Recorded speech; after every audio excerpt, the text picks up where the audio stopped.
Today you will learn queue operations. In this session, we are going to implement the queue operations like add an element, remove an element, display the queue like this. So we are going to implement these operations using program.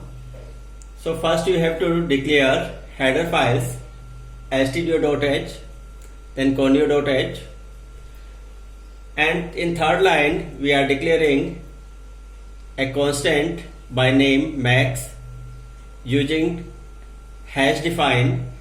In C language, hash define is used to declare constants. Now we are going to declare variables like rear, front, and array by name q, and the size of q is max, that means 10. Now we are going to write the definition of isEmpty function. In this function we have to check that the queue is empty or not. For this purpose we are defining condition if front is less than 0, that means the value of front is less than 0, or the value of front is greater than rear.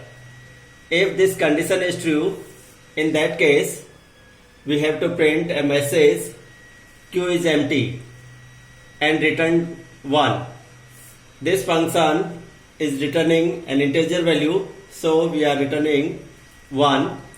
If this condition is false, that means queue is not empty. In this case it will return 0. So this is the isEmpty function.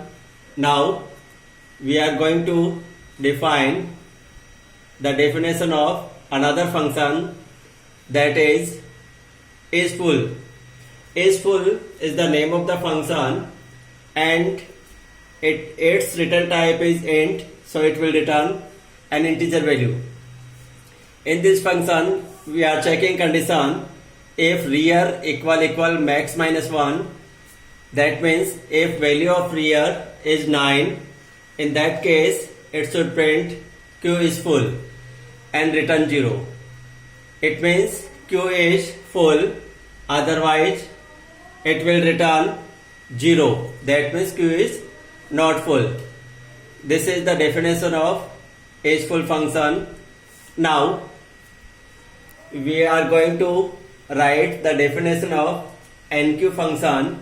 Enqueue means we are going to add an element to queue. The type of enqueue function is int and it is receiving an integer argument. So within bracket we are declaring a variable int data type of int. In this function we are going to check condition.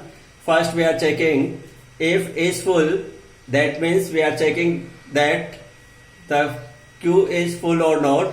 If it returns true, that means queue is full, in that case return 0, no value will insert it. Otherwise rear equal rear plus 1, we are going to increase the value of rear by 1. In this line we are assigning the value of data to queue of rear place, then return. Now we are going to write the definition of peek function. The peek function will return the current position of queue, that means it will return the value of front. Int peek, this is the type of function, this is the name of function. Now it is returning queue of front, that means always it will return the value of which is stored at the front position.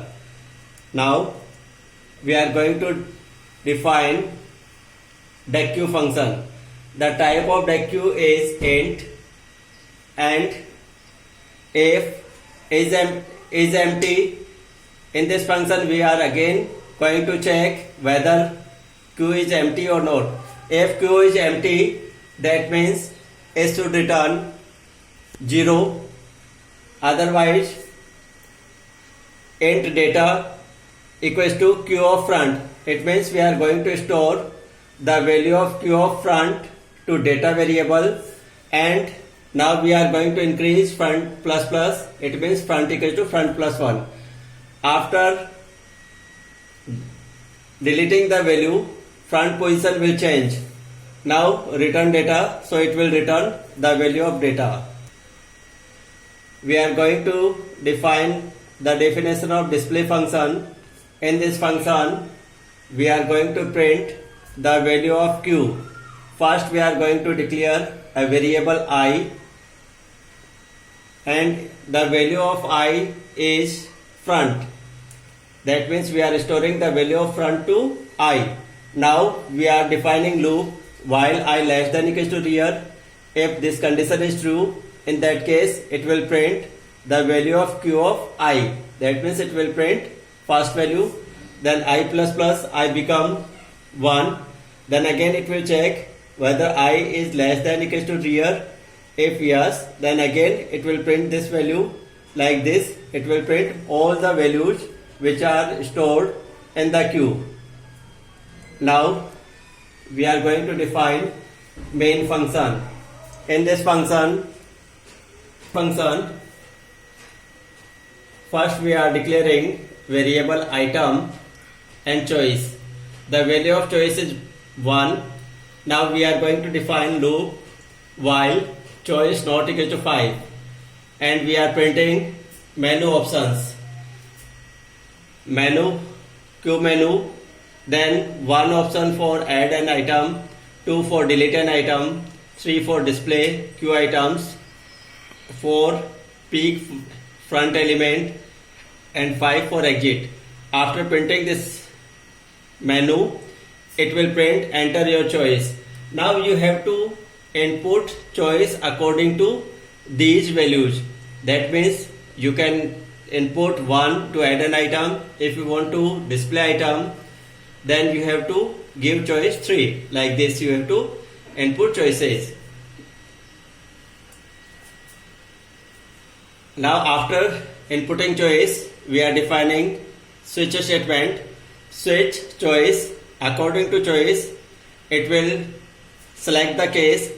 If case 1, it means choice equals to 1. In that case it will print enter the item you want to add. Now you have to input the value which we want to add to queue.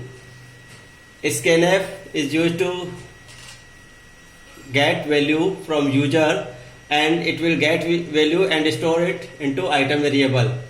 Now we are calling enqueue function.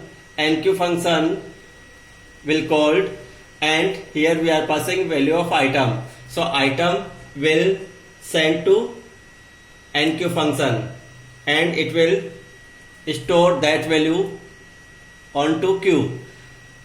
Case 2, if choice is 2, then the queue function will called, and the value which is returned by the dequeue function will store in item, and it will print %d. Here it will print value of item has deleted. Now break. If case is 3, then it will call display function, and if case is 4, then it will call peek function, and after peek function the value will store in item variable, and it will print item is peeked. If case is 5, then break. These are 5 cases, and when you execute this program, it will display following output: queue menu, and it will ask enter your choice. If choice is 1, then it will ask enter the item you want add. Suppose item is 10, then again it will display queue menu, and again asks to your choice. If choice again 1, then again it will ask the value which you want to add. Second time, if you input 20, then again it will display same as menu options, and again you have to input your choice. This time again, when choice is inputted 1, and enter the item you want to add, that is 30. Now 3 items added, again it will display same menu options. Now your choice is 3. In that case, it will print all the elements which are stored in queue. So it will print 10, 20, 30. Now again it will display same menu item. Up suppose your choice is 4. In that case, it will display 10 peaked. That means item 10 is peaked. Now again it will display same option. Suppose your choice is 2, then again it will display 10 has deleted, because 2 is option to delete an item from queue. Now suppose your choice is 3. In that case, it will again print the list of queues, that is 20 and 10, 20 and 30, because 10 is deleted. This is the output of this program. Thank you.